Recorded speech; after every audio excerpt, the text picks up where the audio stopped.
Hey, what's up, guys? Alex here again with another episode for Endgame puzzle solving. So, we're going to continue with the 5 empty squares and we're going to look at puzzles 5 to 7 for today. So, over here, it's white's turn to play. You realize you have 38 white discs on the board, so quite a bit of an advantage here. With black just securing the corner to the top at H1. So naturally, I think just by the natural flow of the end game, you would probably want to consider jumping in to wedge for H2. Because if you don't, and if you play somewhere else, black captures this and grabs the last three moves if you can visualize that. So definitely H2 is a must respond. So after you play H2, you realize that black would take the corner and start chasing after another corner.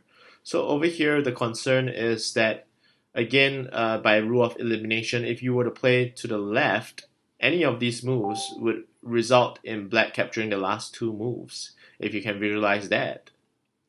So definitely, you need to defend this advance of black towards this corner to the bottom. So again, this is a defensive move in the end game. So let's defend this corner and also capture the right edge. So finally, black takes the final cut, and you realize that you've successfully defended the end game and you are able to win. So this is a fairly simple end game. Definitely just by force, you have to play through that. Okay, so let's move to puzzle number 6. Okay, again, puzzle number 6, it's white's turn to play. Over here, there is a top square that you cannot access as white, and definitely over here you have the bottom 4 squares. Only 3 of those are playable, so you need to figure out how do you want to play this. So over here, the bottom 4, you need to realize one thing is that either way, you're going to lose parity. So how do you want to kind of defend the edge as much as possible? If you were to play to the X square, you allow your opponent to actually play the corner and also perform a double column sweep. So white, black, and then the concern is after that you have a pass and move, and if black takes either one of the C squares, it's still most likely going to lose you the game, and it gives black full control of the situation. So if you were to play to the bottom C square and allow black to just counter with the corner, you go white black, maybe white black, and you realize that the last move is still black's turn to play. So what you want to do here is to try to counteract parity by defending the edge and forcing black to jump into the spare move that he has to the top. So how do you do that? You play the C square to H7. You force black to have to respond to the corner, because if he doesn't, he only has one choice below, and that is G7. And if he plays G7, you essentially just capture the corner, and he takes G8. But that would be insufficient number of discs, most likely for him, because right now you have 29 white discs.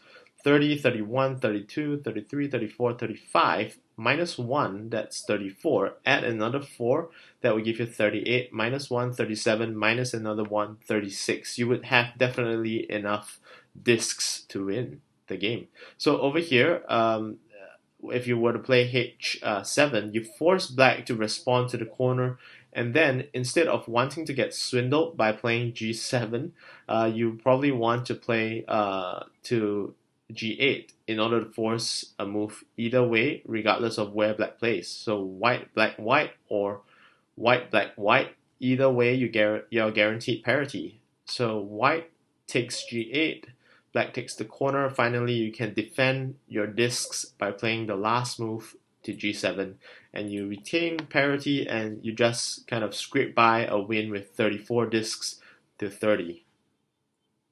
So let's move on to the last puzzle for today. So over here, it's white's turn to play again. I'm not too sure why so many puzzles over here starts off with the white, but probably it's more on parity play since it's a 5 empty square region. So this puzzle is a little bit more complex in terms of trying to understand how to retain parity and also at the same time trying to avoid swindle. So over here, black has just taken a corner to the bottom left. One threat is that black would take a a1 in the future and have a consecutive move to b1 since this entire diagonal over here is being controlled by yourself. So what you want to do is perhaps try to see whether you can force black to actually pick up a disc along this so that you can avoid getting swindled. So let's see, is there any way to force black to capture a disc along this lead diagonal? Doesn't seem so. So if that's the case, it could be this endgame puzzle could be more about trying to secure as many stable disks as possible. So how do you do that while recognizing the fact that you are going to get swindled either way, whereby black can get 2 consecutive moves to the top? So I think out of the 3 options, if you were to play to this even region, black just simply takes this and you grab the corner and the edge here, and he grabs the swindle for the 2 move.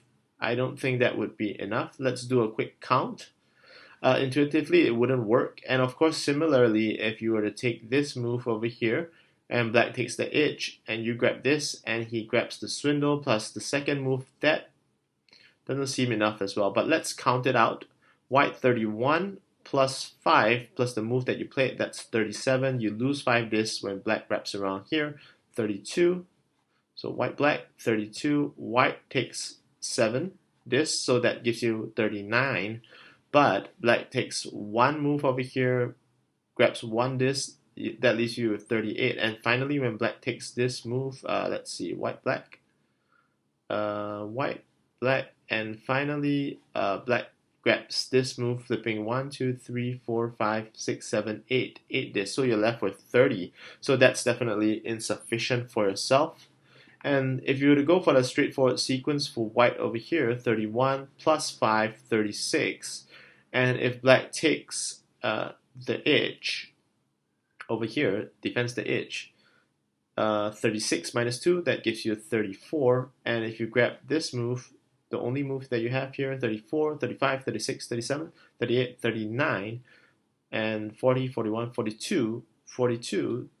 And when you get swindled, that gives you 41. And finally, when your opponent flips the last remaining 8 discs, white, black, white, finally, like black, black, you lose 1, 2, 3, 4, 5, 6, 7, 8, 9 discs. So that is 36 over here minus 2, 34. 34, we established that we added 8 here, 42 minus 1, 41. 41 minus 9, that would essentially give you a draw, which is probably not what you want.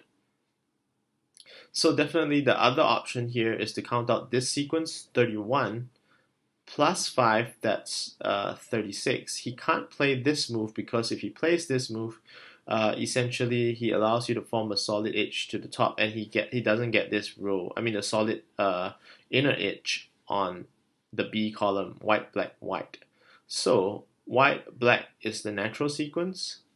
So 36 minus 2, that is 34, followed by plus 1, 2, 3, 4, 5, that's 39. 39 minus 1 minus 6, so that gives you 33. So essentially the only winning move seems to be C8 over here. So let's go along with C8 after counting out the sequences. So this one is a complex one, but intuitively what you want to do is try to retain or cut into the center perhaps. Okay, let's play this move. Black follows with that. So if our counting was right, we lose 6 discs and we still win the game with 33 to 31. So fantastic. So hopefully you got that one as well. This one was a bit complex, but definitely still countable, by any reasonable means. So thank you very much for joining me, and I'll see you in the next episode.